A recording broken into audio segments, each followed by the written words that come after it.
Our first story from the Washington Examiner. Ray Epps gets no jail time, sentenced to 1 year probation.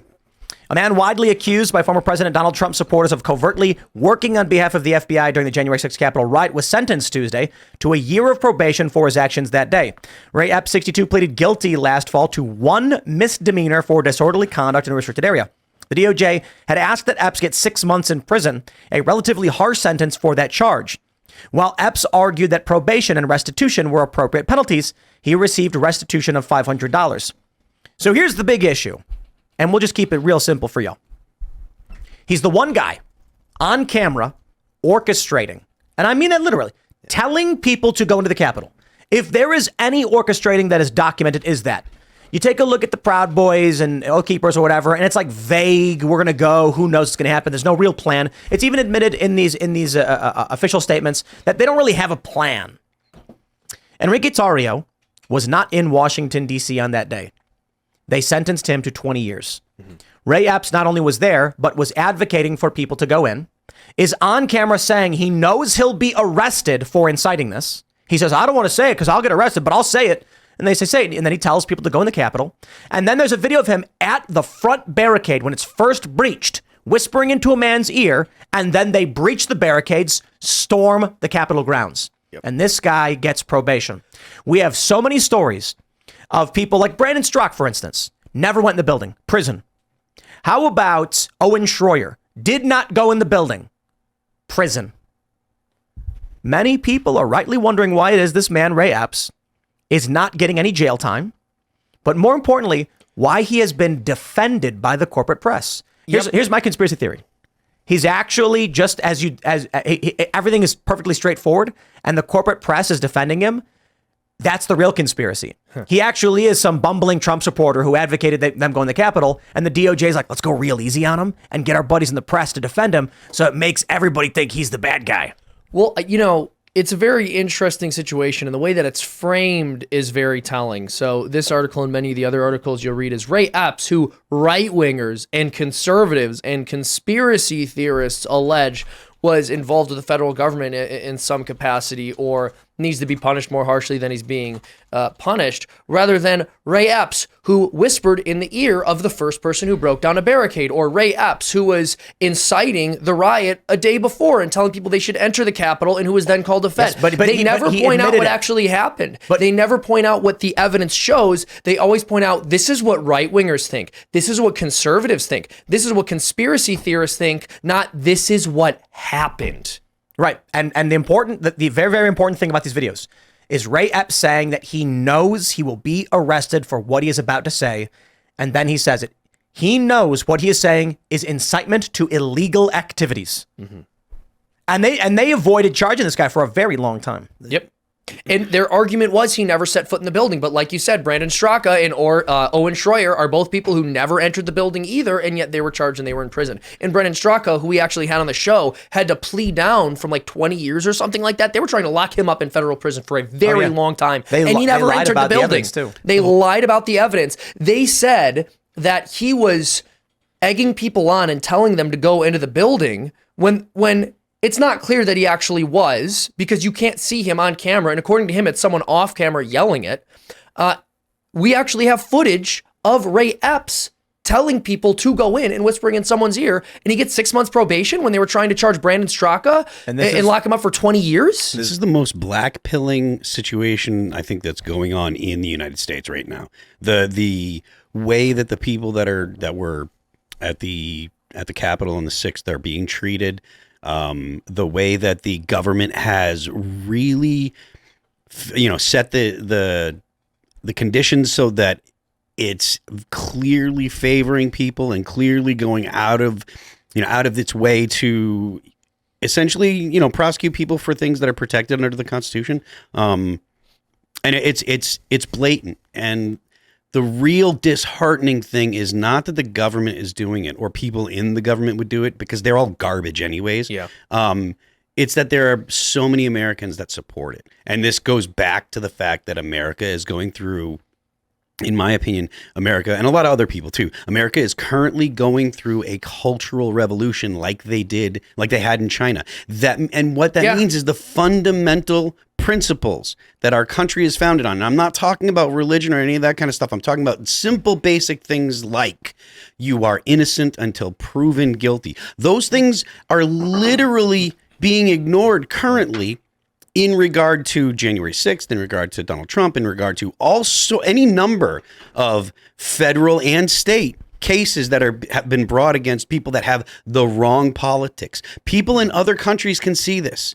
People in other countries clearly see this. Whatever your opinion on Donald Trump, when you have people like Glenn Greenwald, who is no Trump fan and is no right winger, can clearly see this. And then you can have people like that are as silly as Alex Jones can see this, and they're both saying the same things.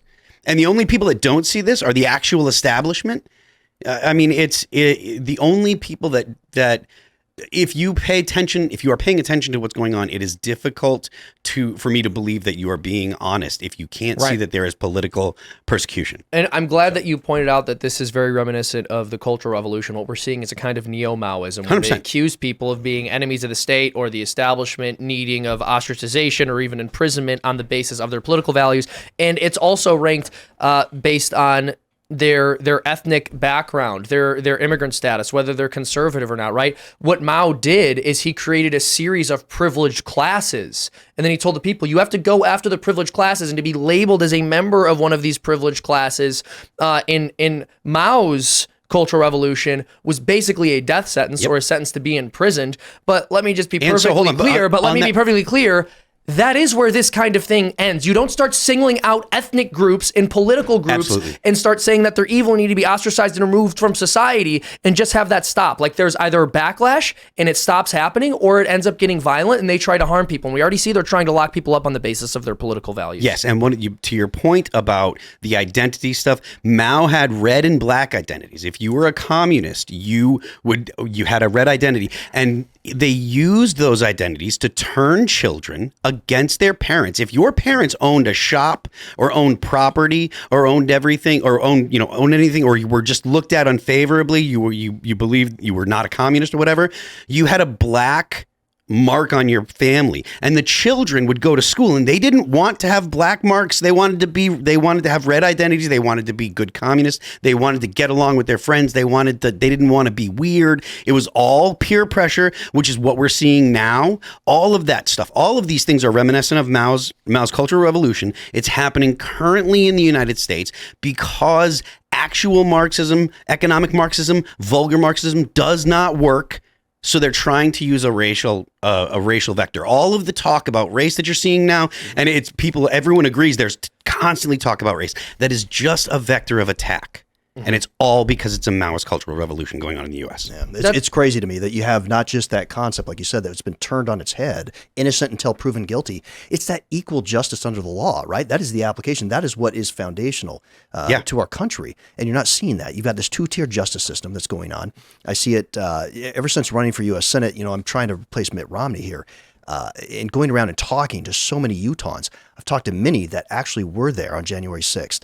Wow. And it blew me away to listen to the story of one woman in particular who was there with her son-in-law. They had two different judges, right? She unfortunately got the harsher judge. And for just walking around 30 days in a federal penitentiary. In the building? In the building. All she did was walk around for, I don't know, just maybe 15 minutes max, and did 30 days in a federal penitentiary in Washington State. And she said, I'm the only one I know of that's done time for a misdemeanor.